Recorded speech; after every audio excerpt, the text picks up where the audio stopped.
I would like to thank you for joining us today. It's a weekday, and I'm sure it must be very hectic for you as well. So thank you so much for joining in. We're very excited to speak to you and hear from you. We've, I think, at one point or the other, all accessed the PRS website as students and have read your editorials in different newspapers. So we're very excited to hear from you about the policy field. So to start off with, for the benefit of the audience, I would like to introduce Sir. Sir is the co-founder and president of PRS Legislative Research. I will let Sir tell you more about PRS, but this is a little bit about Sir. And so if you could start off by telling us a little about your education and how your career journey was like. Oh, it was completely unconnected with what I'm doing in some senses and connected in some senses. Okay. So I did an engineering degree, and after finishing that, I went for a management degree. Worked for a year, did a PhD again in management, more towards operations and finance. Worked in with investment banking. So primarily writing research, started with equity research, moved to interest rates and currencies. So I was largely covering India for the most of my time, except the last year and some months when I was based in Singapore and I was covering Southeast Asian currencies and interest rates. Okay. So the obvious question then comes as, why something like PRS, right? I mean, what's so different? So while doing all this, I was also always been interested towards doing some broader public good. And I was involved, rather I was just a volunteer with Pratham, which had just started off in Bombay that time as an education NGO. They are of course much, much larger now. They were pretty small at that time. This is mid 90s to late 90s. And one of my friends who was deeply involved there had come up with this idea that parliamentarians do not have any research support at all, and they are taking decisions.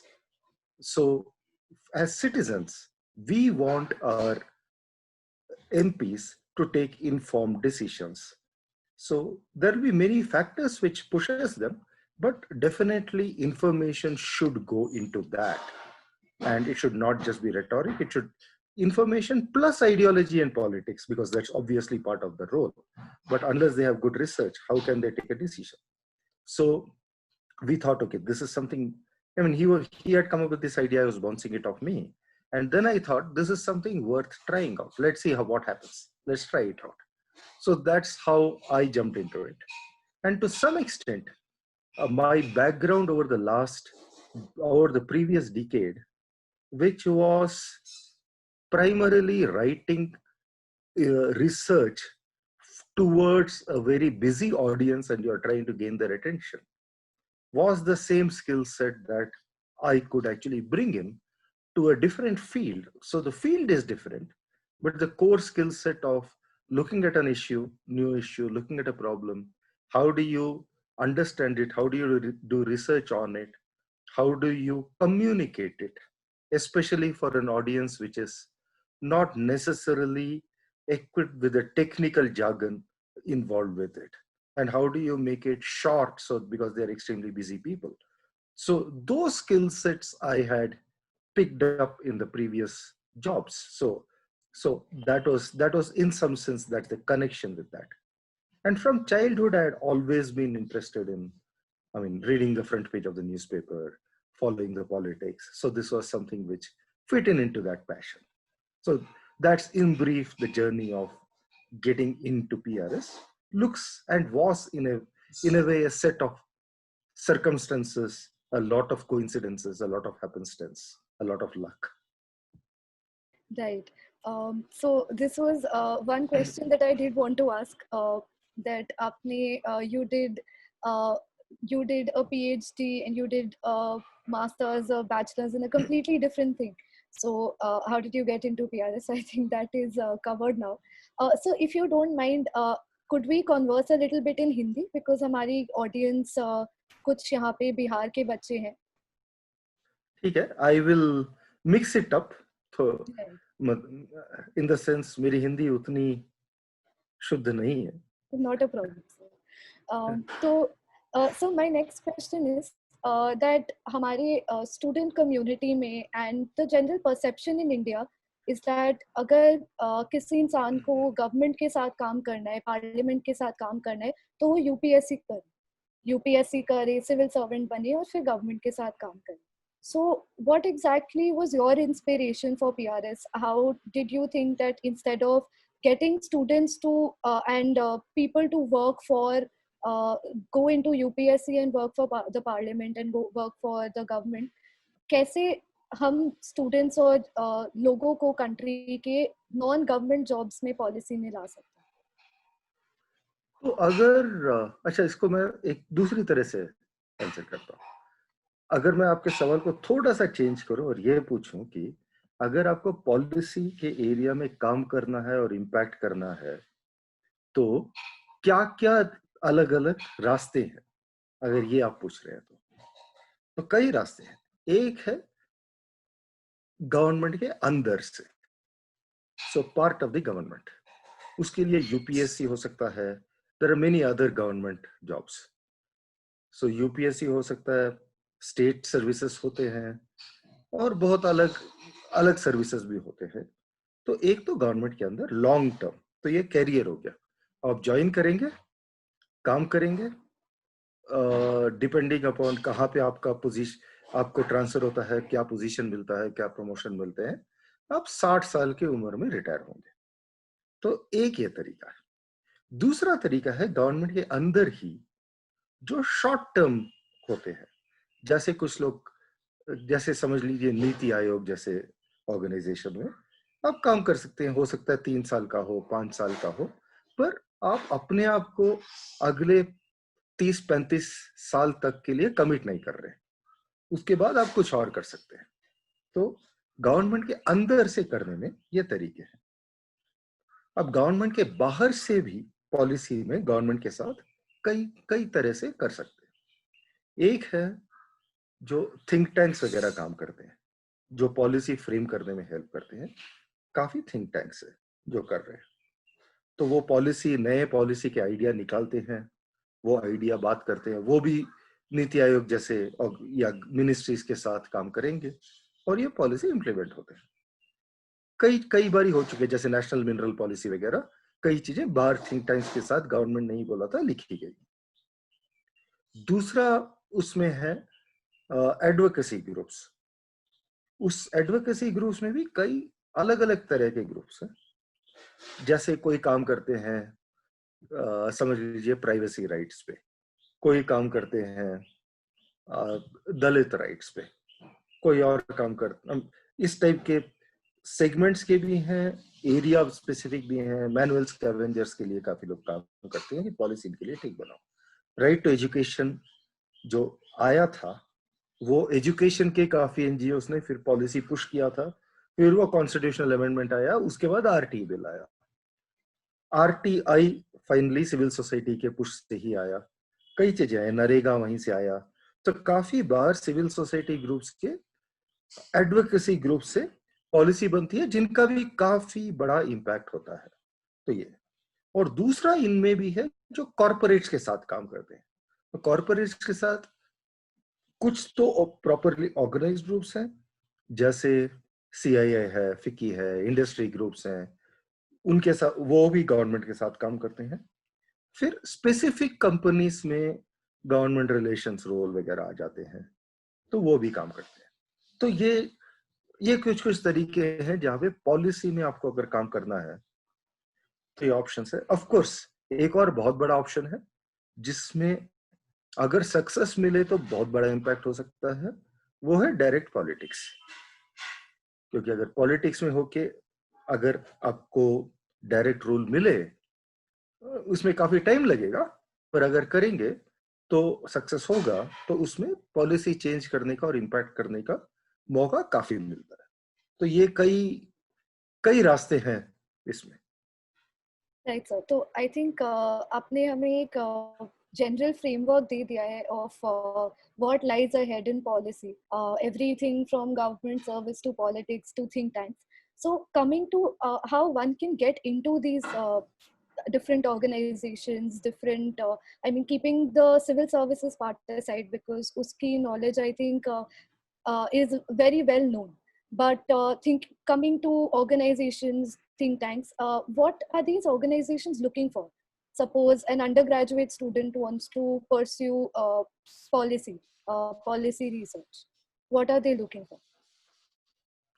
So depends on the organization. So ज्यादातर think tanks जो हैं वो under graduate में कुछ basic analyst role देंगे, और वो भी इस तरह से ज्यादातर सोचते हैं कि अंडर ग्रेजुएट्स हैं, ये 2 साल 3 साल हमारे साथ काम करेंगे, उसके बाद मास्टर्स के डिग्री के लिए जाने वाले, क्योंकि वो काफी जरूरी होता है अपने आप को इस एरिया में करने के लिए. पर उससे पहले ये 2 या 3 साल का एक्सपीरियंस क्या मास्टर्स करना है और उसमें यूजफुल करने के लिए काफी फायदा होता है उसमें. तो उसके लिए कुछ लोग अंडर ग्रेजुएट के बाद जाते हैं. फिर मास्टर्स के बाद वो स्पेशलाइजेशन के साथ काफी लोग करते हैं. पर अगर आप सीनियर लोग देखेंगे थिंक टैंक स्पेस में, ज्यादातर लोग आपको मिलेंगे पीएचडी वाले जो सीनियर लेवल पे, क्योंकि उन्होंने इस लेवल पे काफी स्पेशलाइजेशन किया है फिर आए हैं. वो एक तरह का टाइप है. दूसरा है जो एडवोकेसी ग्रुप्स है, उसमें ये लोग देख रहे हैं कि आपका एनालिसिस पावर क्या है और कम्युनिकेशन पावर क्या है, और आप ठीक तरह का चीजों को आप आगे कर सकते हैं, कम्युनिकेट वगैरह. तो इस टाइप का सवाल, इस टाइप के एक्सपर्टीज देखते हैं. पर एक दो बेसिक क्वालिटीज जो मेरे ख्याल से, और ये मैं पॉलिसी के लिए नहीं बोल रहा हूँ, ये मैं बोल रहा हूँ किसी भी कैरियर में जो भी इंटेलेक्चुअली ओरिएंटेड है, जैसे ये है, यूजफुल है. एक है, आपके पास अगर नया प्रॉब्लम आया तो आप उसको एनालाइज कर पाएंगे क्या, आप उसका स्किल है क्या. नई चीज देख के कितना टाइम लगेगा उसमें रिसर्च करने के लिए, उसके लिए काफी पढ़ना पड़ता है उसके बारे में, और पढ़ के समझना पड़ता है और वो करना, वो एक स्किल है.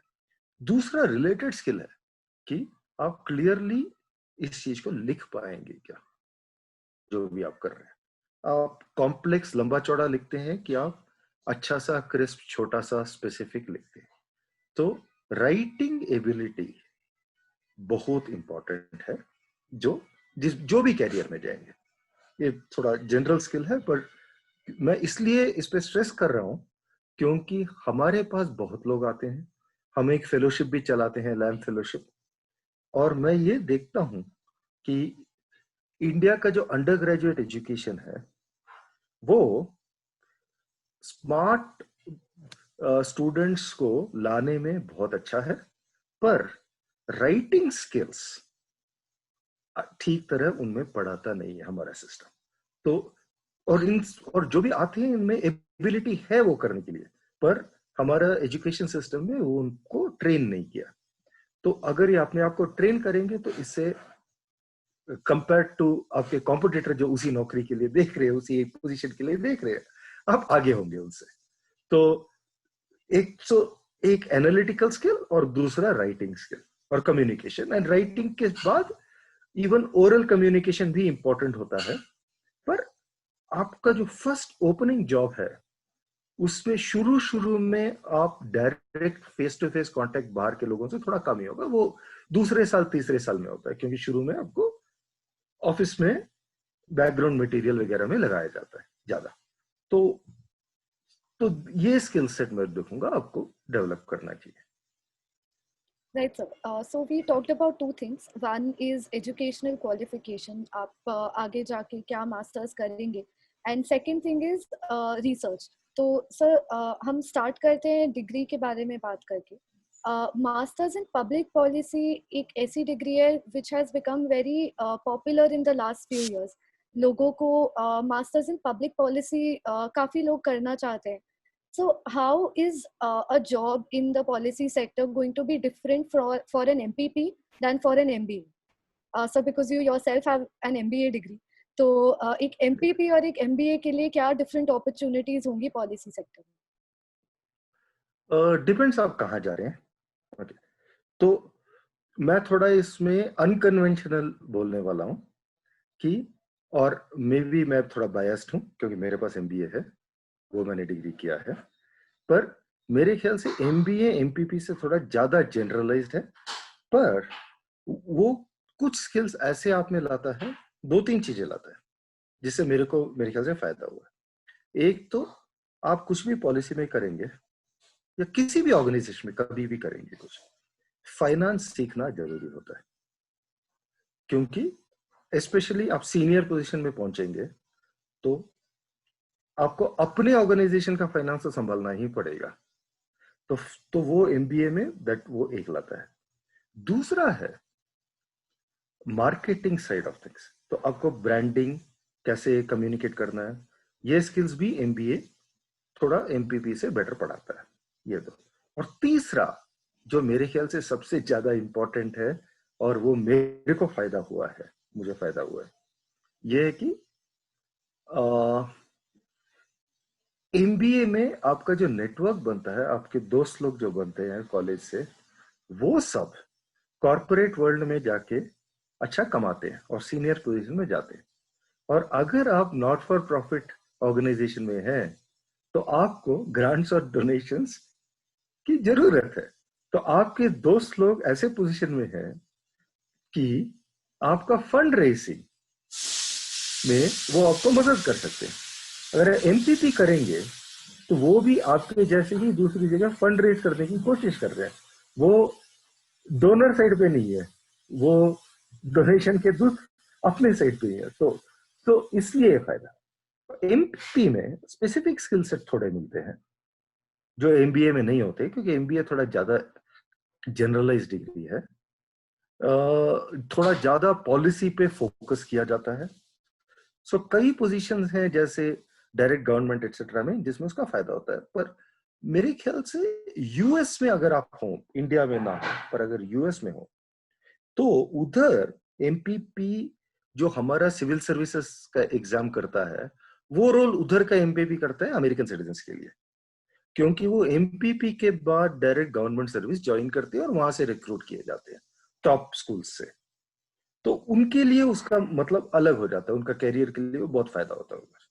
इंडिया में MPP के बाद आप पॉलिसी में कर सकते हैं, पर MBA जैसा ही है मेरे ख्याल से. Between the two my preference is MBA, क्योंकि वो आपको थोड़ा ज्यादा वाइडर ऑप्शंस देता है. MPP आपको थोड़ा नैरोअर ऑप्शंस देता है. Right sir. आई थिंक यहाँ पे जितने भी पॉलिटिकल साइंस या पॉलिसी स्टूडेंट्स हैं उनको इस बात से काफ़ी क्लैरिटी मिली होगी. I myself wanted to do an MPP, but I think that is something that needs to be thought about more. तो sir, coming to the research side of it, आपने बोला कि किसी भी थिंक टैंक को एक certain knack of research and writing की ज़रूरत होती है in student. So, as a student, how can you learn how to do research? That is one part of it. And second is कि आप writing कैसे अपनी improve कर सकते हैं?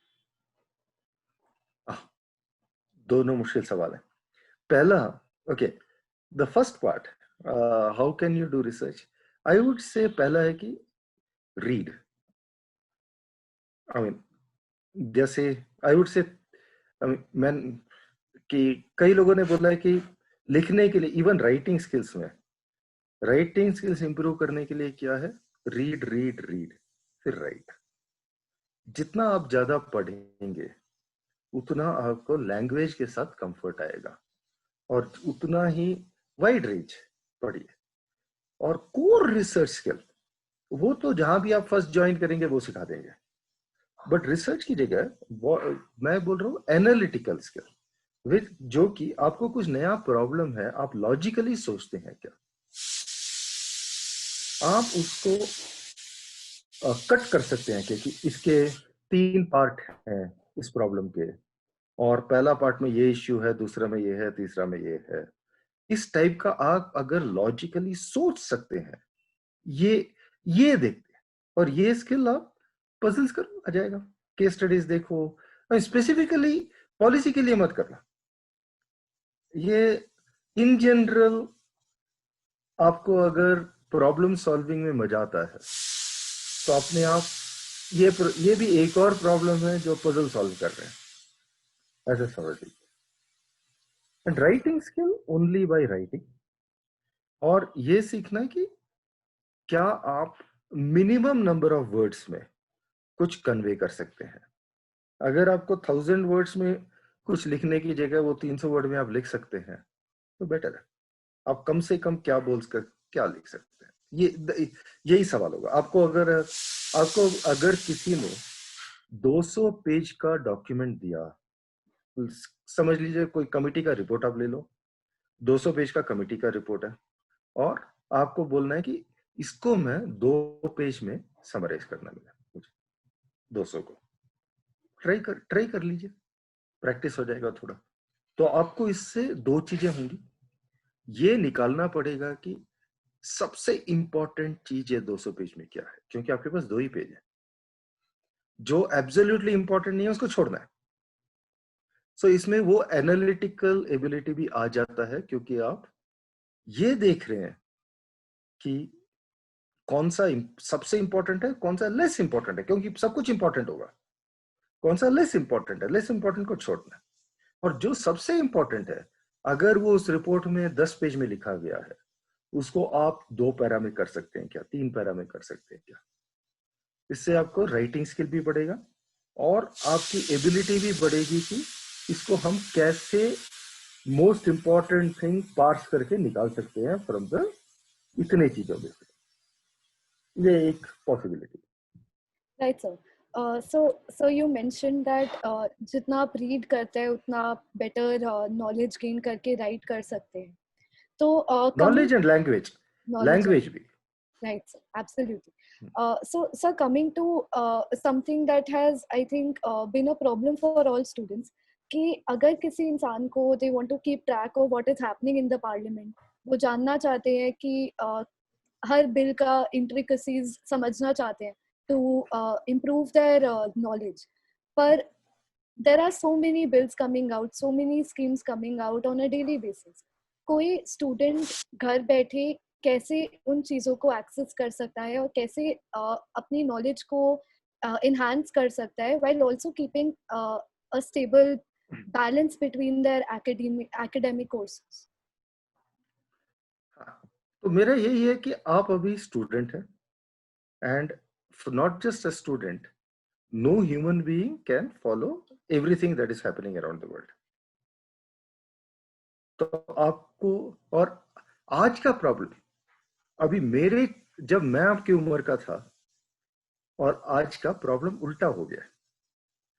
तब मैं समर वेकेशन में घर जाता था हॉस्टल से, घर में कुछ 40 किताबें होती थी, वो मैं पढ़ लेता था। अगला समर वेकेशन जाता था, वही 40 किताबें थी, दोस्तों के पास वही 20 किताबें थी, मैं दूसरी बारी पढ़ता था, तीसरी बारी पढ़ता था, तो मैं बोर हो जाता था और एक्सेस नहीं था। अभी आपके जनरेशन का प्रॉब्लम उल्टा है कि आपको एक्सेस ज्यादा ही हो गया, और आपका प्रॉब्लम है कि इतनी ज्यादा चीजें आ गई हैं कि इनमें से क्या अभी टाइम की कमी है, अवेलेबिलिटी ज्यादा हो गई है। तो आपका प्रॉब्लम उल्टा हो गया कि आप लोगों को देखना है कि अपना टाइम को कैसे आप एलोकेट करेंगे। और ये सिर्फ पढ़ाई में नहीं, आपको बाकी चीजें भी करनी चाहिए, आपको अपना सोशल लाइफ भी करना चाहिए, आपको अपना एक्सरसाइज भी करना चाहिए, आपको जाके खेलना भी चाहिए आपको फैमिली के साथ टाइम भी बिताना चाहिए। तो आपका टोटल टाइम कैसे आप डिस्ट्रीब्यूट करेंगे। एक चीज तो आसान है, सोशल मीडिया मिनिमाइज करना है, क्योंकि वो पूरा वेस्ट ऑफ टाइम है, मोस्ट ऑफ इट। ओके, वो तो कम कर लीजिए। पर बाकी चीजों में आपको ये देखना पड़ेगा कि कौन सी चीजें आपको जल्दी से और आसानी से कुछ एक्सेस मिल सकता है। तो पार्लियामेंट का ही देखना है तो अभी मैं अपने पीआरएस का ही बता सकता हूं कि हमारा एक मंथली पॉलिसी रिव्यू हम छापते हैं एवरी मंथ, और ये टिपिकली 20 पेज का होता है। 15 से 20 पेज होता है पर मंथ, तो 15 से 20 पेज पर मंथ तो आप कोई भी पढ़ ही सकता है, तो वो आप पढ़ लीजिए। आपको अगर सिविल सर्विस के लिए प्रिपेयर करना है वो सब अलग बात है, पर आपको जस्ट क्विकली एक बार पॉलिसी में क्या हो रहा है देखना है। ये मंथली पॉलिसी रिव्यू हमारे वेबसाइट पे है, वो आप देख लेंगे एवरी मंथ, तो आपका काम हो गया और ज्यादा टाइम नहीं लगा। देन एक जमाने में मैं बोलता न्यूज़पेपर पढ़ लीजिए, पर आजकल मुझे ये भी समझ में नहीं आता कि क्या वो बोलूं क्या, क्योंकि न्यूज़पेपर्स भी थोड़े से, टीवी तो छोड़ ही दीजिए, मैं तो देखता ही नहीं, मेरे पास टीवी नहीं है। Right, sir. So, coming back to your life and your journey. So, one thing that was very interesting to know was कि आपने अपना job छोड़ के PRS को start करा, and ये एक risk factor हमेशा किसी की life में आ जाता है कि अपना stable job को छोड़ के किसी new investment के साथ आप start करें. So, what was that motivating factor for you, just say up that gave you the strength to do it, and what would you like to tell the students here कि वो भी कैसे कर सकते हैं? मेरे इसमें मेरे ख्याल से रिस्क उतना नहीं था, पहली बात है। मैंने 10 साल काम किया था इन्वेस्टमेंट बैंकिंग में और मेरा नेटवर्क था उधर, तो मुझे ये कॉन्फिडेंस था कि मेरा सीवी तब तक ऐसा था कि अगर पीआरएस ना चले, जैसे हम नए एरिया में जा रहे थे, ऐसा इंडिया में किसी ने किया नहीं था कि रिसर्च के साथ एमपीस के लिए काम, एमपीस को रिसर्च डे वगैरह, और मालूम नहीं था कि एमपीस यूज करेंगे कि नहीं, समझ लीजिए यूज नहीं करते, क्या करना है। तो मैंने अपने आप को 2 साल का टाइम दिया था कि 2 साल देखेंगे कि ये कैसे चलता है, और 2 साल में अगर नहीं चला तो कोई ना कोई नौकरी तो दे ही देगा। सो मेरा वो इन सम सेंस सेफ्टी नेट था जो मेरा बन चुका था, और सेविंग्स भी थे क्योंकि काम किया हुआ था, तो दोनों से एक सेफ्टी नेट पड़ा हुआ था कि दूसरी नौकरी मिली जाती कुछ, और पैसे थोड़े सेविंग्स भी पैसे बना के सेविंग रखे हुए थे। तो इससे, और तीसरी बात है कि पीआरएस में डायरेक्ट इन्वेस्टमेंट तो हमारा नहीं था क्योंकि ग्रांट फंडेड था, तो other than time investment and therefore loss of, I mean जो इकोनॉमिक्स में अपॉर्चुनिटी कॉस्ट बोलते हैं, क्योंकि जो इन्वेस्टमेंट बैंकिंग सैलरी थी वो तो नहीं मिल सकती थी, तो लॉस ऑफ इनकम कॉस्ट वो था, बट डायरेक्ट इक्विटी तो नहीं है इसमें क्योंकि ये तो नॉट फॉर प्रॉफिट है, तो वो वाला कॉस्ट नहीं था, तो वो रिस्क भी कम था। तो कोई नया जा रहा है तो मेरा ये है कि या तो आपको 3 स्टेजेस है लाइफ में ये जाने के लिए। एक तो है इमीडिएटली आफ्टर स्टूडेंट, ठीक है, ट्राई कीजिए, इस उम्र में प्रॉब्लम नहीं है, आपका अपॉर्चुनिटी कॉस्ट वैसे भी कम है क्योंकि बाकी जगह भी स्टार्टिंग सैलरी तो जाएगी, वो इसमें रिलेटिव है, और अगर ये चल गया तो अच्छी बात है, नहीं चला you are still at a stage where you can switch careers. So that is one stage. Second stage is something like what I did, which is sort of mid-career. मैं mid-30s में था जब मैंने किया था, तो तब तक कुछ सेविंग्स बना के रखे हैं, कुछ बैकस्टॉप है, और आपका दूसरा कैरियर में भी आप अगर कुछ नहीं चले तो वापस जा सकते हैं, क्योंकि मेरे हिसाब से आप कुछ भी करेंगे बैकअप प्लान रखने से, कुछ लोग पूरे रिस्क टेकर्स होते हैं, पर मुझे एक बैकअप प्लान से काफी कॉन्फिडेंस आता है ये करने में, क्योंकि अगर नहीं चले, ये पूरे ट्राई में ट्राई करेंगे, नहीं चले तो बैकअप प्लान है, सेफ्टी नेट है, तो उसके लिए टेंशन नहीं।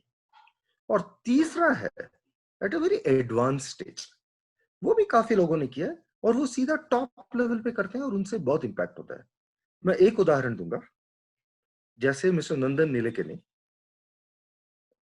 आधार का पूरा प्रोजेक्ट लेके बनाया, इम्पैक्ट तो आधार का इम्पैक्ट तो बहुत ज्यादा है, और उन्होंने किया after he was CEO of Infosys, so at a fairly advanced stage of his career when he had achieved what he wanted in corporate life. और उन्होंने इन्फोसिस तो सक्सेसफुल था, तो उनको इनकम की तो इश्यू नहीं थी. He was already quite well. So there are three levels at which you can do, and of course risk taking ability सबका अपना अपना अलग होता है. वो तो आपको ही अपना क्या किस टाइप पे रिस्क लेना है, क्या कुछ और करना है, उस पे डिसाइड करना होगा. एक चीज है मगर जो आपको रखना होगा, या जो पॉजिटिव है मेरे हिसाब से, मुझे तो लगता है कि जो मुझे सेटिस्फेक्शन मिलता है इस रोल में काम करने में, वो पहले के रोल्स में इतना सेटिस्फाई. ये नहीं कि मैं पहले के रोल मुझे पसंद नहीं थे, मैं एंजॉय कर रहा था, पर जो इम्पैक्ट का सेटिस्फेक्शन इधर आता है वो बाकी टिपिकल कॉर्पोरेट जॉब में उतना सेटिस्फेक्शन नहीं मिलता है. तो इधर थोड़ा ट्रेड ऑफ ये है कि आपकी इनकम कम होगी मगर आपका सेटिस्फेक्शन ज्यादा हो सकता है. वो आपके एटीट्यूड पे बेस्ड है. Right, sir. So we're talking about impact right now. So my question to you is that काफी सारे students, काफी सारे professionals hesitate in going into the development sector क्योंकि उन्हें लगता है कि आपके काम का result बहुत time बाद मिलेगा. There is a very long gestation period before you can actually see the impact of your work. So have you ever experienced something like that, and how is it that one can keep this factor aside while working? वो हर चीज पे लगता है. आप बड़े corporate में काम कर रहे हैं समझ लीजिए, जैसे मेरा लास्ट नौकरी था बैंक ऑफ अमेरिका में, मैं था. अभी बैंक ऑफ अमेरिका के टॉप 3 रंग के जो लोग थे जो यूएस में बैठते थे, उनको पता भी नहीं होगा कि एक एमआर माधवन करके उस ऑर्गेनाइजेशन में है. एक 1.5 लाख एम्प्लॉइज में से मैं एक था. ठीक है, मैं मिड लेवल था, मैं एब्सोल्यूट जूनियर नहीं था, पर मैं एब्सोल्यूट सीनियर भी नहीं था. तो उधर का भी अपना इम्पैक्ट पता नहीं कितना होता है. सब लोग सोचते हैं सबका है, पर इम्पैक्ट में, since you are asking about impact, I would say what was my thinking about it at that stage, कि अगर इम्पैक्ट करना है तो मेरे हिसाब से इंडिया में अगर आपको डेवलपमेंट में अगर इम्पैक्ट करना है, सो ब्रॉडली 2 मॉडल है, एंड बाकी सब ये मॉडल्स के वेरिएशन है. क्योंकि इंडिया काफी कॉम्प्लेक्स है, और नॉट ओनली कॉम्प्लेक्स है, बड़ा है. जैसे आप अगर, मैं एक एग्जांपल लेता हूँ, लेट अस से स्कूल एजुकेशन. अभी हम सबको पता है कि हमारे स्कूल के एजुकेशन की हालत क्या है. असर रिपोर्ट आता रहता है year after year. 50% of students of class 5 cannot do class 3 level arithmetic or reading. 50%. I mean यही आया पिछले 10 साल से, 50 का 40, 45, 55 whatever, roughly 50%. मतलब काफी बुरा हाल है, और ये देश के लिए ठीक नहीं है. We have to improve this, right? I mean that is, let us say that is a problem. So क्या मॉडल है? There are 2 types of models. One is sorry before, तो पहला आपको देखना कितने स्टूडेंट है. एक तो आप स्कूल चला सकते हैं, अपना स्कूल बनाओ, अच्छा स्कूल बनाओ, पढ़ाओ, बच्चों को अच्छी तरह पढ़ाएंगे, जो भी करना करेंगे, और वो स्कूल के बच्चे अच्छे सीखेंगे और वो सीख जाएंगे. पॉसिबल है. पर अगर आपको लार्ज स्केल इंपैक्ट करना है, इंडिया में कितने बच्चे हैं स्कूल में? रफली 2 crore per year. So first to 10th standard 20 crore. आप कितनों को कर लोगे? You'll run a school, big school, 2000 students. DPS, RK Puram, 20,000 students, I don't know how many, more 10,000 students, but कितना कर लोगे आप? So अगर आपको करना है तो 2 मॉडल है. एक है low cost and highly replicable.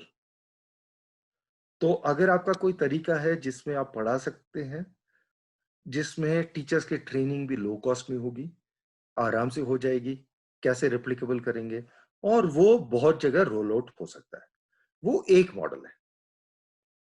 So low cost replicable, then आपका लार्ज स्केल इंपैक्ट होगा क्योंकि रेप्लिकेट हो जाएगा होगा. दूसरा है policy level पे some changes, and the government then rolls it out. And again, since we are in education, center plus state budget for school education is about more than 2 lakh crore per year. And 2 lakh crore budget मतलब किसका पैसा है? हमारा ही पैसा है. It is essentially the tax paid by every citizen of the country. So government spends 2 lakh crore more than 2 lakh crore, I think it's closer to 2.5 lakh crore per year on school education.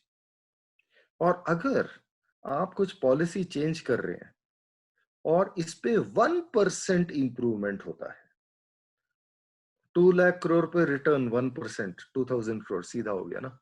आप अगर policy change करने के लिए, वो implement करने के लिए आपको अगर 100 करोड़ लगे, तो भी 100 crore is giving you return of 2000 crore.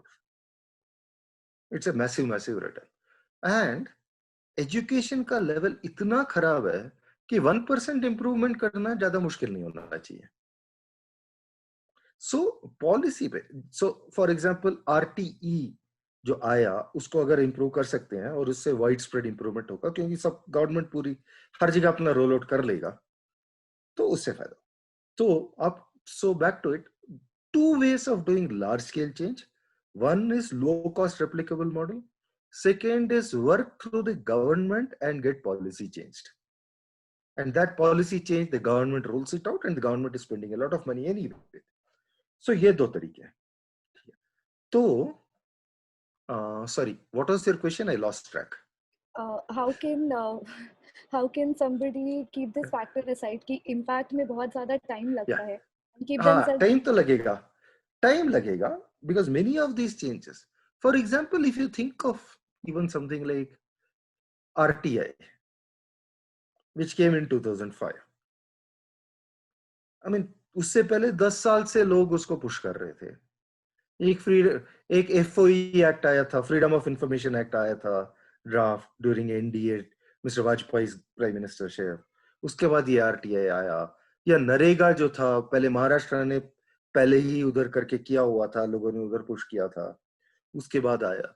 तो टाइम तो लगेगा, क्योंकि it is not easy to get policy change. But I mean, if you want it change, you need to have the patience, and you need to know how to push and where to push. So ये वही है, लगे रहो मुन्ना भाई जो बोला गया था, लगे रहो, कभी ना कभी आएगा change. Definitely, sir. I think this solves a big problem that people have, that they want to see the results of their actions immediately, जो कि डेवलपमेंट सेक्टर में या पॉलिसी में ऑफन नहीं होता. नहीं, किसी sector, I mean, if you see just corporate में देख लीजिए, electric vehicles, Tesla, Elon Musk कितने सालों से लगा हुआ है. he is doing for profit, he wants to make money, but he has been at it for a very long time. Right, definitely. That is true for anything you do, instant result nahi milega. Right, definitely, sir. This is absolutely true. So coming to the next part of the session, here I'll focus more on how students can get opportunities and work to build their resume. तो सबसे पहले तो कि as a recruiter, as somebody who is in the top position of a policy think tank, for example, what would somebody be looking for in a resume, work experience point of view से? Because यहाँ पे जितने भी students हैं, majority are undergraduate students or at best master students. तो उनके लिए internships would be a very critical aspect of getting work experience. तो कैसी टाइप की internships would a think tank be looking for? One is similar type. I mean, तो आपको अगर research, जैसे think tank usually research में होंगे, तो आपको अगर research experience मिले बाकी think tank में, similar or in a policy space or in a NITI Aayog sort of a place or in a government ministry, वो लोग भी करते हैं internships. So एक तो उस टाइप का background experience, पर सबसे important जो मैं चेक करने का देखता हूँ, I'm coming back to the first thing, which is, can this person think logically? given a problem, can this person understand it, break it up, and work out a solution, a new problem? आपने कभी देखा नहीं है ये, तो अगर आप ये कर पाएंगे तो नहीं, आपका थिंकिंग स्ट्रक्चर्ड है और एनालिटिकल है, तो एंड बाकी चीजें हम सिखा देंगे. And second of course is some writing ability. Can you write well? Because that brings a huge advantage. क्योंकि in especially in think tanks a lot of work is writing. That's not necessary in all policy roles, but think tank में तो writing बहुत important होता है. Definitely, sir. So when we talk about how it is important to have these skills, it is also important to display them so that a recruiter, because a lot of think tanks would first look at your resume, and resume screening के बाद ही अगर आपका resume उन्हें impressive लगता है, तो then they will take you in or have an interview with you. So in the form of a resume, how can one present these skills in the best possible way? I would say just be honest, because people can see through it. Exaggerate करेंगे पकड़े जाएंगे बाद में. And resume should be written very carefully. I mean, resume में अगर आपका spelling mistake है तो straight away लोग बोलेंगे this person is careless. resume में है, cover letter में है, आपने अगर spell check नहीं किया तो बाद में अगर मैं hire करूंगा लिखना होगा उसमें भी नहीं करेंगे ना. So it's an indication of how diligent and careful you are. But be honest, because you also don't want to be in a place which doesn't fit you. That is also not good for you, for yourself. So be honest. That's. और एक और चीज है, जैसे हमारा जो, मैं एक एक्सपीरियंस ले रहा हूँ, हमारा जो लैम्प फेलोशिप हम चलाते हैं, and we take roughly about every year there are about 50 lamps and we make around 60 offers. I mean, some 8-10 dropout होते हैं, so something like that. So we select about slightly over 50 every year and about 2000 applicants आते हैं. But the ability may not be higher for this Delhi person than the Bihar person. Bihar person may be actually more capable. Who knows? Maybe equal, maybe less. Ability is not. तो हम ये interviews में देखते हैं, हम बोलते हैं ठीक है, if the English is weak it's okay, देख लेंगे, सिखा देंगे. So that is not the key thing. और फॉर एग्जाम्पल, आपको अगर स्टेटमेंट ऑफ पर्पस लिखना है और आप किरोड़ी मल से हैं, लाइक यू, और from one of this colleges versus somebody from a small town, you will have much more help in writing that statement of purpose than that other person. So we need to keep ourselves clear about that. We should not be giving advantage to some person because they have a particular support system. तो उसके बारे में आपको ज्यादा चिंता नहीं करना चाहिए, क्योंकि रिक्रूटर्स भी, तो जब मैं रिक्रूट कर रहा हूं, मुझे क्या चाहिए? I am selfish, okay, because when I am recruiting for the organization, I want the best people. I am going to be selfish about it. So I will adjust for this and I will try to get the best person. Somebody who, let us say, somebody after 6 months of training can overcome these and be better than the other person and has the right attitude and the hunger for it, I will take that person rather than the person with privilege. Unless this person also shows similar level and hunger and ability. So उसके लिए मेरे ख्याल से आपको ज्यादा worry नहीं करना चाहिए, क्योंकि जो भी रिक्रूटर वो रिक्रूट करते वक्त तो अपना ही सोचता है ना, कि अपने ऑर्गेनाइजेशन का ही सोचता है कि बेस्ट आदमी मिले, और या बेस्ट, मैंने से आदमी है gender neutral, sorry, that's my, the best person मिले. Definitely, sir. I think काफी students के mind में ये constantly चलता रहता है that they when they're filling out applications वो अपने आप को दूसरों से compare करते हैं without even knowing कौन भर रहा है कौन नहीं भर रहा, which is a very wrong attitude to have. You've made a very good point here that we should believe in ourselves. अगर हम best है तो organization हमें recruit करेगा. So moving on, you've mentioned the LAMP fellowship. तो यहाँ पे I think जितने भी students हैं, they would love to know about LAMP a little more, because LAMP एक ऐसी one of the few fellowships जो अंडरग्रेजुएट स्टूडेंट्स को डायरेक्टली ले लेता है without a requirement of work experience or without a requirement of a master's. So if you could tell us a little more about LAMP and then we could get into the details of it. Okay, I'll tell you the basic purpose of LAMP and then I will get ki karte hain. Purpose ये है कि there are lots of people in this country, hopefully, जिनको interest है politics और policy में. मेरे ख्याल से ये जैसे अभी जो इस कॉल पे है काफी लोगों को होगा क्योंकि ये तो सेलेक्टेड सैंपल है.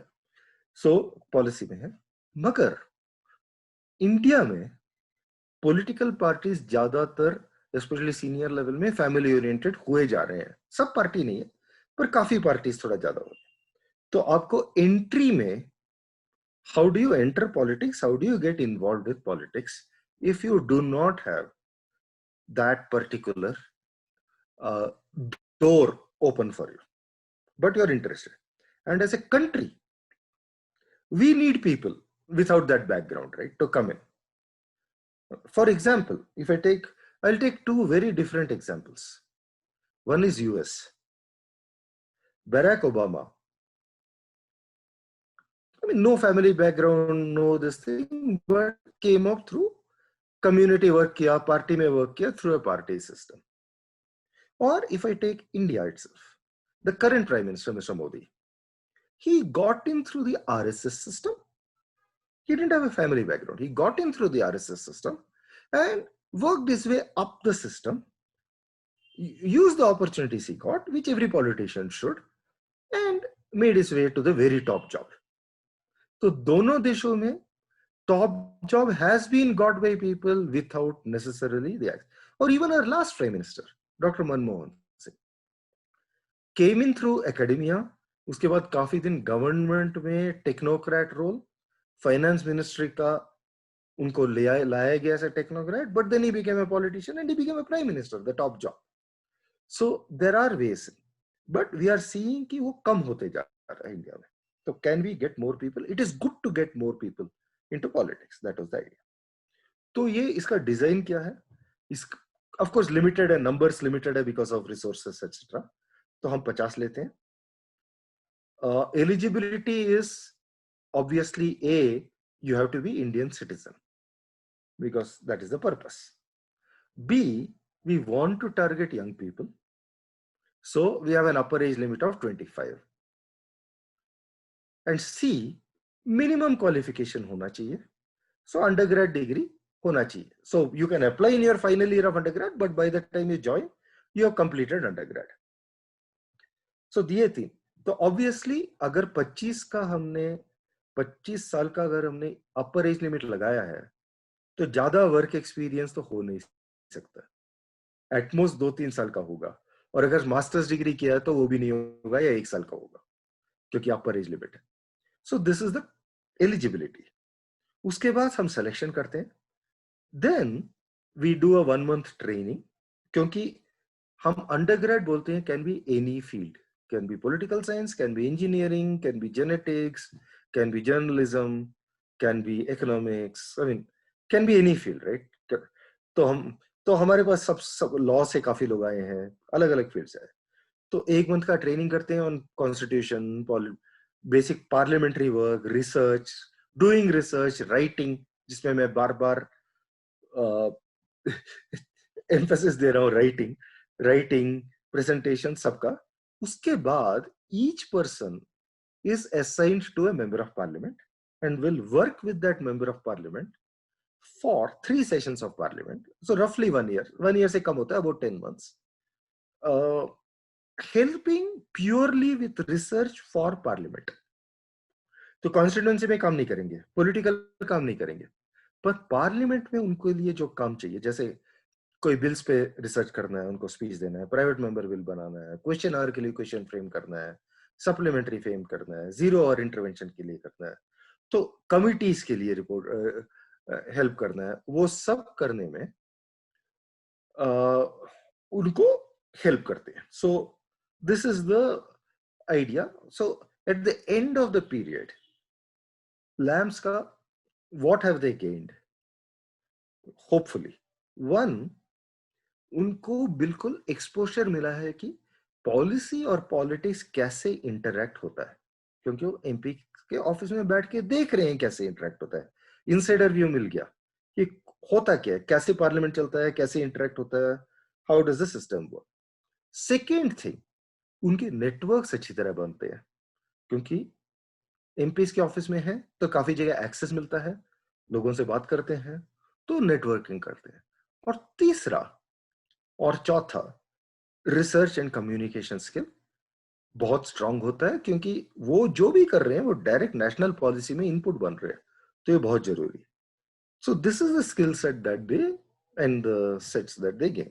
So this is in brief what the purpose objective of the fellowship is and what the people gain through that, and hopefully many of them get into it. And abhi tak about 15 to 20% are working with either parties or with MPs or with ministers, in some sense direct political space, and about 35-40% are working in other policy institutions, and they're also going in for higher education, typically top top colleges around the world, including in India. Okay sir, so I think यहाँ पे जितने भी लोग हैं उन्होंने आने से पहले लैम्प फेलोशिप के बारे में पढ़ा होगा, and so to go into the details of what the LAMP fellows are like, तो अगर हम बात करें application process की for the LAMP fellowship, so what is the process of recruitment like? And my second question is, what are the skills other than the ones you mentioned, research and analytical skills? Other than that, what is the candidate evaluated on? So broadly, firstly, what is your motivation? Because are you interested and keen on doing this because you are interested in it, or are you just ठीक है, undergrad कर लिया, एक साल कुछ करना है, बिताना है, दिल्ली में बैठ जाते हैं, स्टाइपेंड भी मिलता है, कुछ और भी कर लेते हैं. So is your motivation clear why you want to do it? That is seen. Your diligence in what you have been doing, what you are doing, I mean, have you followed? Depending on, I mean, it can be any subject, right? Or you would have worked in various places. So, and are you again back? I'm going back to the same thing. And are you in general interested in politics, in policy? Because if you're not interested in politics and policy, then this is not the place to be. There may be other fellowships that, क्योंकि कई जगह interview में, तो मैं खुद interview नहीं करता हूँ, पर मैं इंटरव्यू मैंने देखे हैं बाकी लोगों को करते वक्त. शुरू के पहले 2 साल में मैंने किए थे, पर अभी आजकल मैं नहीं करता हूँ. मगर इंटरव्यू में ये मिलता है कि काफी ऐसे हैं जो कंफ्यूज्ड हैं, जो सोचते हैं कि कुछ फेलोशिप करना है, 6 फेलोशिप है, सब 6 में अप्लाई कर लो, कुछ ना कुछ मिल जाएगा. फिर ये जो लैम्प की जो इंटेंसिटी ऑफ वर्क है और जो एमपीज के साथ काम करने में प्रेशर आता है और बर्स्ट ऑफ काम आता है, वो आप ला नहीं पाओगे. So the motivation, the interest in this areas, that is a very important thing. End of course the other parts of whatever I said about your ability to do things. Right, sir. So I think आपने mention करा, you mentioned that it is very important for you to have the right motivation to apply, क्योंकि MPs के साथ काम करना is going to be very hectic, especially when the parliament is in session. तो अगर हम उसके बारे में थोड़ा सा बात करें, because students at an undergrad or a postgrad level don't get an idea till they actually get into the field कि MPs के साथ काम करना कैसा होता है. So at PRS, and I think all LAMP fellows also would be able to answer this. So how is it, what is it like to work with an MP? Okay. So I'll just personally, we started PRS in 2005. It's 15 years now. Before that, like most people of my background, and you all know my background,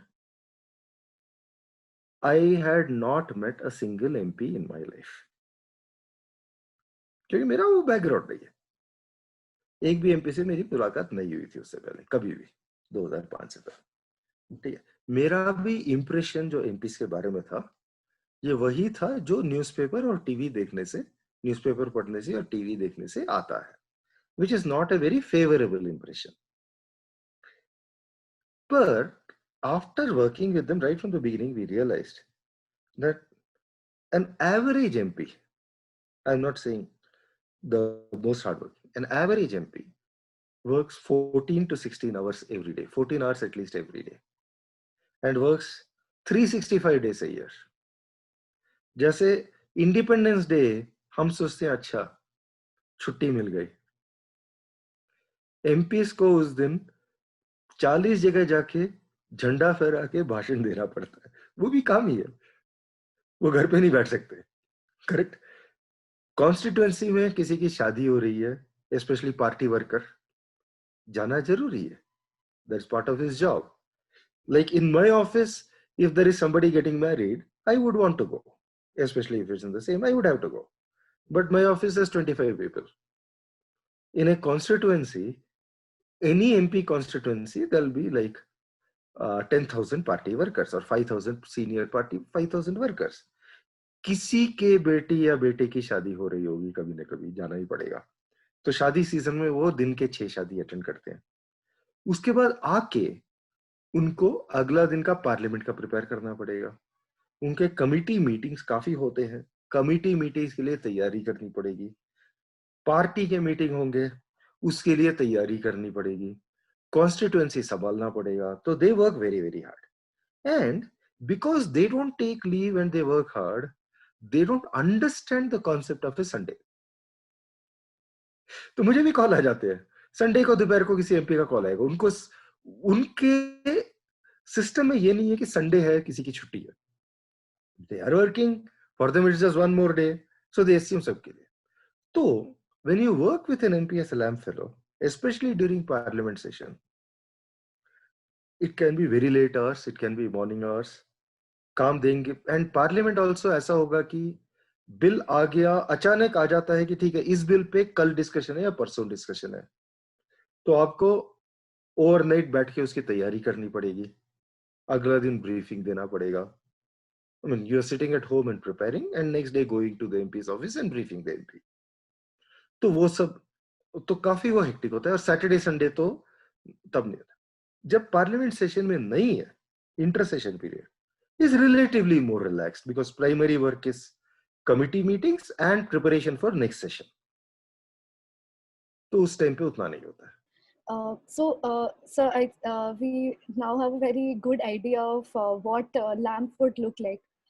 Coming to a question that comes to your mind when you're working with a political party, and especially for an organization like PRS, which has to give a very overall view and not take sides on any matter. How can you remain non-partisan? How can you remain neutral in certain issues when you're working with MPs? So it's actually, it is not difficult. People keep asking me. I say it's actually quite easy. And it makes it, I mean, if you take that position, life becomes simpler because I'm not thinking too much. So if I think of it, you see, research has multiple levels, right? There is, first you understand the problem. Then you analyze it, you look at data, then you figure out the alternatives and the pros and cons. Then you finally, most think tank sort of places will finally come out with a set of recommendations कि ये करना चाहिए। हम वो final step नहीं लेते हैं। We stop because the reason is simple. The reason is that the recommendation में ideology है. Every recommendation has an ideology, and no one has given me a vote to make a decision. It is an MP who has been elected by the people of India to take that decision, to take that ideology, a particular has won on whatever plank. So just let me give you one example to make it concrete. Okay. Let us say PDS or food. I mean, I'm taking an example which people can understand easily. Simple example. So what is the purpose? Purpose is that as a country, we are saying that no one in India should go hungry. That is a broad policy. I think there is no ideology. Almost everyone will agree, all political parties will agree, or at least nobody can say that they don't agree, right? Whatever they believe. So this is a given. Now there are different paths to it. One is the PDS, कि सबको आप 5 kilo 7 kilo गेहूं दे दो, चावल दे दो, food stock दे दो, which is our ration shop PDS वाला तरीका, वो एक है। दूसरा है जिसके बारे में बात होती है कि डायरेक्ट बेनिफिट ट्रांसफर दे दो, उनको कैश दे दो, वो कैश लेके ओपन मार्केट में किराने वाले दुकान में जाके खरीद लेंगे, क्योंकि वो मार्केट तो चल ही रहा है, तो आपको पूरा लॉजिस्टिक्स नहीं करना पड़ेगा, कैश दे दो, एंड उसमें रास्ते में लीकेज भी नहीं होगा। So what is the advantage of that? One is there won't be leakage because direct transfer कर रहे हो, चोरी नहीं होगी रास्ते में, जो पीडीएस में काफी होती है। And second, your costs may be more efficient, assuming that government systems are less efficient than the private sector, because वहां पे direct efficiency के लिए फायदा होता है, so you are more efficient. What is the disadvantage? How much cash will you give? How will you take care of inflation? Let us say today a kg of rice in the open market is 30 rupees. मेरे को 5 kg देना है, अभी तो 5 kg rice दे रहा हूं, but if I give 150 rupees, कल अगर वो 30 का 35 हो गया, am I going to increase this by 25 rupees? और वो inflation will be different in Kanpur and in Patna and in Madurai. How will I adjust for that? पर अगर मैं 5 kg चावल दे रहा हूं या 5 kg गेहूं दे रहा हूं, वो इन्फ्लेशन एडजस्टेड है automatically, so that is the advantage of PDS.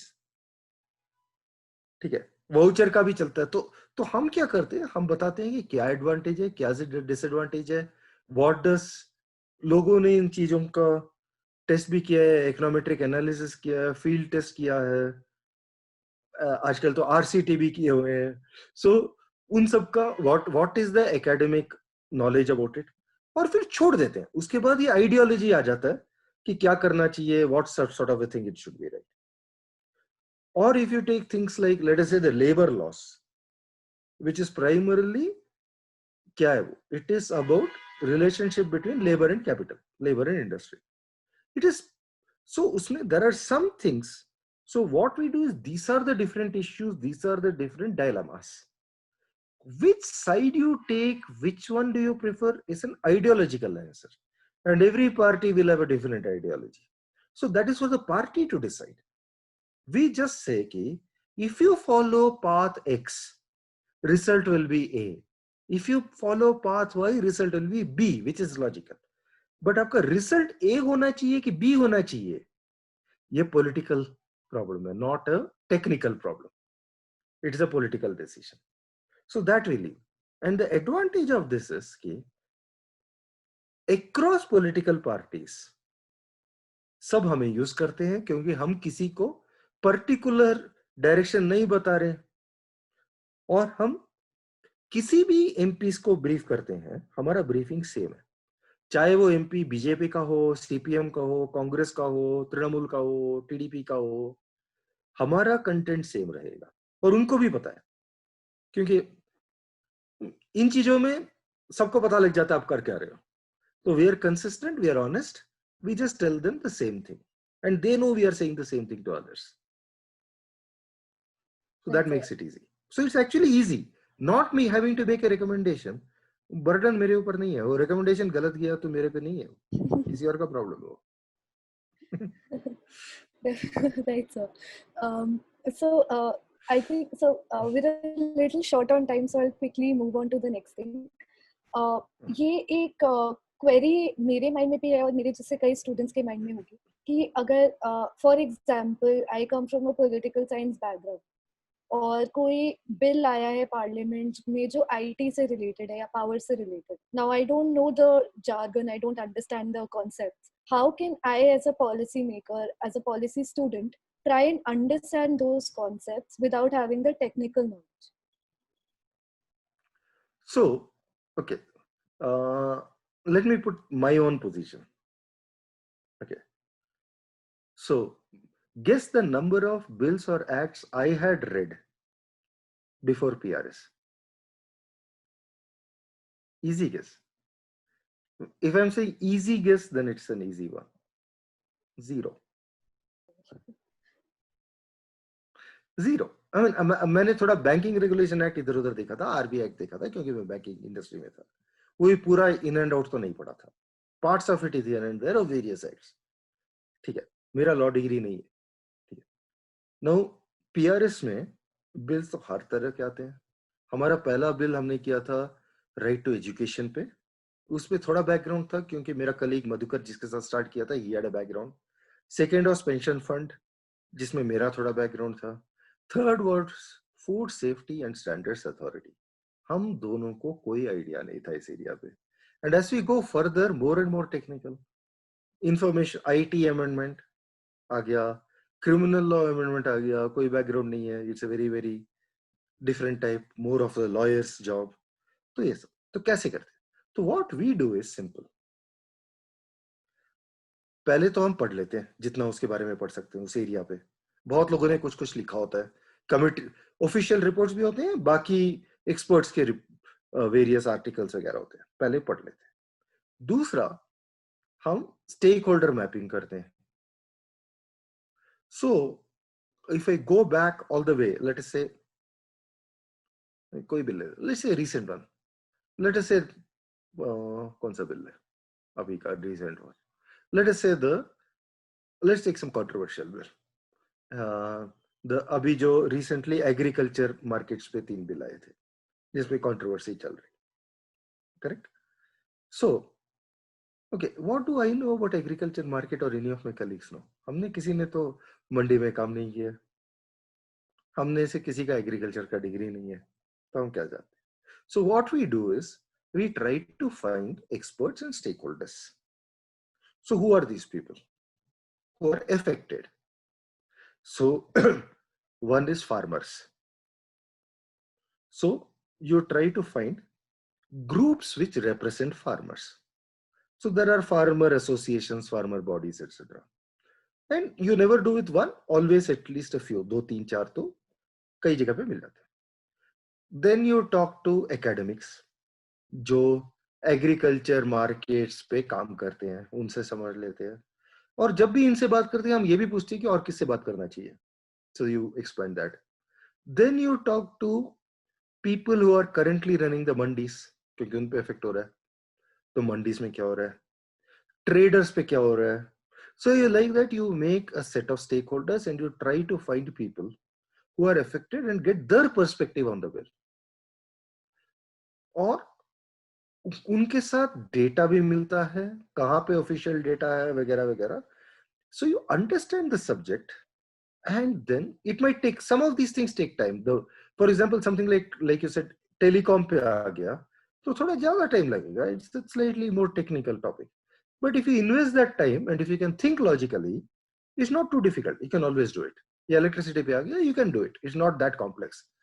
आपको बस सही, you have to find the right person who can actually be your guru for that subject. बस वो समझा देंगे बेसिक, पढ़ लो समझ लो, उसके बाद बाकी लोगों से बात करो and you build it up.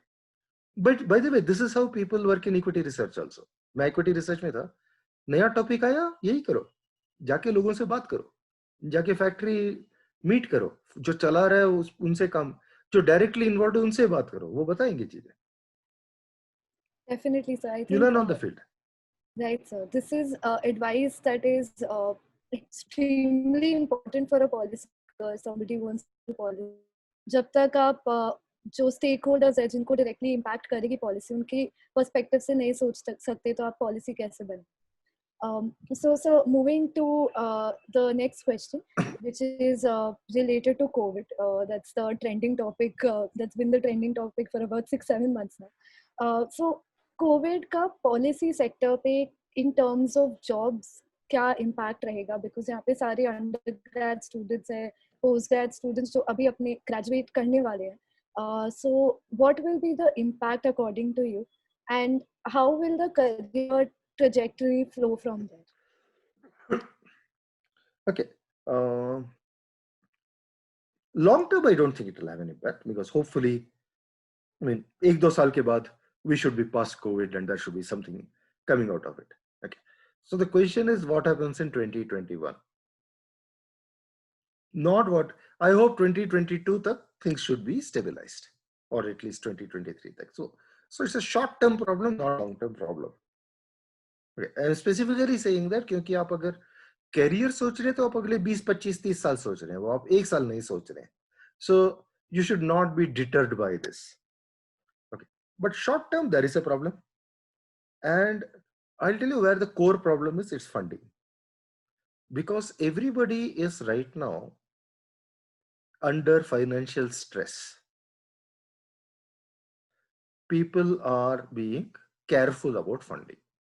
So expansion कम हो गया. सब लोग, in fact, some places have even reduced people. We have managed not to reduce people, but we have stayed by and large stable. In fact, this year, the LAMP program itself, we agonize कि LAMP fellowship करना चाहिए कि नहीं ये साल. It is not only the finances, it is also कि इस साल वो भी हम work from home model पे कर रहे हैं, which is completely different. Core of the idea कि MP के ऑफिस में बैठ के सीखेंगे. पर अगर MP के ऑफिस में अभी बैठेंगे तो दिल्ली में जिस तरह से कोविड चल रहा है, बीमार हो जाएंगे. I don't want people to take that risk. We are working from home. Our office is practically closed. So people are adjusting for that, but this year may not be the best year to get the jobs. It is like, I mean, just think of it. A recession year is bad for employment anywhere. And this is not only in the policy sector. I would say it is bad. If you're graduating this year, it is going to be tougher than if you had graduated in a boom year. The best people will always get stuff. The people who would, as you go down the ladder, there would have been many people who would have found employment fairly easily. They would find it more difficult to get, but ho jana chahiye, but it will be relatively difficult. That's what I'm thinking of, because it's simply because of when the economy is going through a recession. I mean, it's going to be a negative, 5-10%, who knows, kitna, but definitely negative, which India has never seen in its history. So, right, so as a student graduating not a in very optimistic note. Yeah, as a student graduating in 2021. But my thing is, don't worry about it. No, yeah. But don't worry about it. I mean, a few months or a year does not matter in a career. I can say that from where I am today. When I was 20, when I was 20 or 21-year old, which is what you would be, I would have been much more stressed out. But 30 years later, when I look back, I would say a year does not matter. You can pick up some other skill set.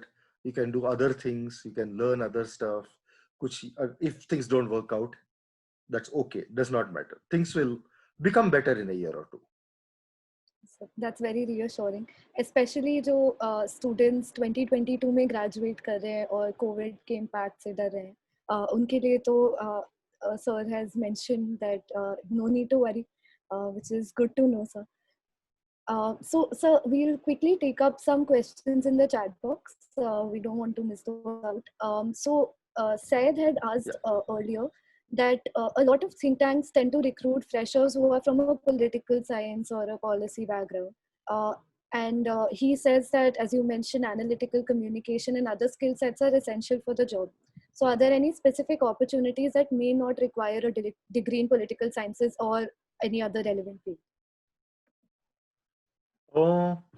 Actually, I don't think that statement is factually correct. For example, if I see my own team, right.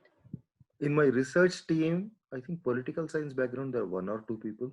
The maximum is engineering, architecture, economics, law, 1 person in law actually, urban planning. I mean, we have a mixture of people. journalism. So we have a mixture of people. Okay. So because what I am looking for is, can this person think in a structured manner and logically? Okay. The degree, undergraduate degree, does not really matter that much, as long as while studying for that degree, you have built the core skill sets, which are more generic skill sets, which are ability to think and ability to write. I mean, these are the core. I'm just repeating that. But these skill sets which we have built, I actually don't care whether you have political science or maths, because that you'll pick up on the job. I mean, जैसे if, as I said about myself, मैंने एक bill नहीं दिखा था पहले, but I thought I had the confidence I'll pick it up. पढ़ना है ना, logically सोचना है. लिखना कहीं और सीखा था for a different audience. I had the skill set to write, so I will write for a different audience. I'll pick up this. So picking up a subject is easier. Picking up the core skill set is not. So that is what you should develop in building. Right, sir. Syed, I hope this answers your question. If you have a follow-up question, you can put it in the chat box. So Anushka asks that she went through the profiles of some LAM fellows and realized that a good proportion of them come from a law background. Is there any particular reason for the same? And how can No. a non-law background student prepare themselves better? Because obviously a law student would be able to read law better. Not really. We obviously can read law better, but that's not what we are testing when we are hiring people for the LAM fellowship. So it just so happens that this year has a higher proportion of law students. But if you look back 2-3 years, it would have been a much lesser proportion. So while selecting, there are parallel panels which are selecting. I don't have a quota for any particular type of background. So it just happens that this year there were more law students. 5 years ago, the maximum percentage were engineers. 3 years ago, I think we had more of economics and some other area. So every year it just changes. So that is not a particular criteria at all. Okay, sir. It just happened. Right. So I think with this we come to an end of the session. So if you could share some final words of motivation, because given that the policy field is so wide and there are so many things that one can look at, how can somebody structure their thoughts and understand where they want to go a little better? And यहाँ पे कई बच्चे हैं जो बिहार से हैं जिनके पास as you said, वो वाले privileges नहीं है जो शायद कोई दिल्ली में बैठा हुआ student के पास हो. So how can they prepare to enter the field better? Does not matter. For example, मेरे ही office में, our research team is, I mean, we are a small team. Research team में 12 लोग हैं. उनमें से, since you are saying Bihar, I have one person who comes from a small place which is in Aurangabad district of Bihar, and it is a village. Okay, it's not even Aurangabad town. तो उधर से उसका original background है. उसने वहां से जाके he did an undergraduation in one of the NITs. Then he worked in a software IT area. Then he applied to us. We hired him and he's there. Okay, there's another person we have hired this year who is from technically not Bihar today, but was Bihar 20 years ago, Dhanbad. Okay, so out of 12, we have 2 people from, let us say, Bihar and Jharkhand. Okay, and LAM fellowship, I was very interested and intrigued 2 years ago, क्योंकि selection के बाद जब join कर रहे थे, तब मैंने सबका ये देखा, बैकग्राउंड देखा कि ये कहाँ से है, what is the address, what is that, क्योंकि सिलेक्शन हो चुका था, ज्वाइन कर रहे थे. एंड वन गर्ल, उसका जो परमानेंट एड्रेस था, it came from a town जो मेरे दिमाग में मिथिकल टाउन था, जिसका नाम सुना था बहुत बारी, पर वो उसका एक स्टेटस, मिथिकल स्टेटस था, Jhumri Telaiya. And we had a person जिसने स्कूलिंग पूरा झुमरी तलैया से किया था. उसके बाद college was from Delhi University from LSR, and then went to a different masters abroad, came back and did lab. But parents were still there in that small town in Kodarma district. So we have had lots of people like coming like this from all over the place, from small towns. In fact, Lamb Fellowship, if you actually look at it, about 1/3 of the people are what I will call small towns. I mean, I'm calling even places like Agra, वगैरह, not metros, not capitals. उसके next level towns. Okay. तो बहुत लोग अभी आ रहे हैं. पर अगर आपको करना है तो आपको 2-3 चीजें सोचनी पड़ेगी. एक तो, do you really want to be in the policy space? And how long do you want to be? Because, I mean, if I put it very simply, what are your options as a person starting the career? There is a corporate job, typical one, and there is this area. Financially, this over a period of 10, 15, 20 years, this will never pay as much as the corporate world does. तो आपको 10 साल के बाद regret नहीं होना चाहिए कि अरे मेरा जो क्लासमेट है वो उधर गया, उसकी कमाई मुझसे ज्यादा है. ठीक है, तो आपको ये डिसाइड करना चाहिए अभी कि यस, उसकी कमाई ज्यादा होगी, पर मुझे ये करना है इसलिए मैं कर रहा हूं या मैं कर रही हूं. So that you should be clear about. Then the second thing you have to think is कि policy, as I said in the very beginning, there are different things to do and different paths to do, and उसमें आपका अपना aptitude और अपना ability कहाँ है. For example, there are lots of activist group who do excellent and great work and grassroots work. काम करते हैं. Personally, मैं नहीं कर पाऊंगा वो मेरा स्किल सेट नहीं है, मेरा एप्टीट्यूड नहीं है. मेरा एप्टीट्यूड रिसर्च पे है. ठीक है, मुझे एयर कंडीशनड ऑफिस चाहिए. ठीक है, मेरे को धूप में नहीं घूमना है रोज. पर वो काम बहुत इंपॉर्टेंट करते हैं और मैं उनका जो फाइटिंग है उसका यूज करता हूं. वो नहीं कर पाते तो मेरा काम नहीं हो सकता. So it's a very valuable thing they do, but I don't have the aptitude and some of them may not be able to do what I do. So you have to be able to do what fits you and that you only you can assess. तो ये मेरे ख्याल से आपको सोचना पड़ेगा करने से पहले, and then find the fit and then find a way. और तीसरा minor thing जो आप बोल रहे थे कि कैसे करें, be persistent. So if you have I mean, just if you want to get somewhere or a type of place and you build the skill set, you be persistent and you should be able to get through. It's not that. And you should have patience. जैसे in fact policy में जैसे आपने ही पूछा कि results, policy का result immediately नहीं आता है, टाइम लगता है. Sometimes you might face disappointment in what you are doing and then you will have to just continue and be persistent or take a relook and do something else. But you should not get sort of into despair. Agar your disappointments can lead to a different path or find a different way to do the same thing. But there is the final word is that, at least personally, again, I'm coming back. I think in my career decisions, this is the best decision I took because I can actually see the impact happening, and that gives a huge sense of satisfaction all the time on what we are doing. So it is definitely worth the effort that we put in. So that's what I would say. And it's worth working. And I really appreciate many of our politicians who actually work very, very hard to get these things done. I mean, that is not a very commonly held perception or view, but I mean, I have great appreciation for them. Definitely, sir.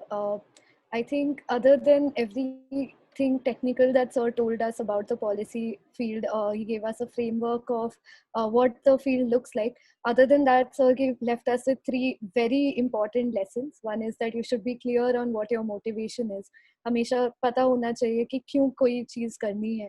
Second is अपने आप को assess करके try and understand what you are looking for and what you want.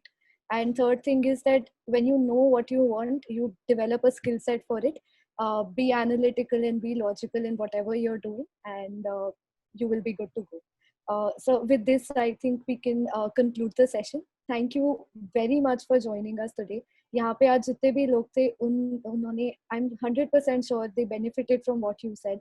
And जितने भी लोग आपकी ये recording सुनेंगे YouTube पे जब हम डालेंगे, they will also benefit from it, and when they sit down to plan their future, I'm sure they'll look back on this and understand and listen to your words again and again. So thank you very much, sir. On behalf of EdJustice, I would like to thank you for joining today. And it was an absolute honor to talk to And you. Yes, sir. thank you. Thanks for calling me, but I will have the last word, Yes, sir. which is that, I'm very impressed by the way you have also managed to pull out a lot of things out of me. So you've done Thank you. an amazingly great job, Ritika. So thanks. Thank you so much, sir. Thank you very much for joining us today, sir.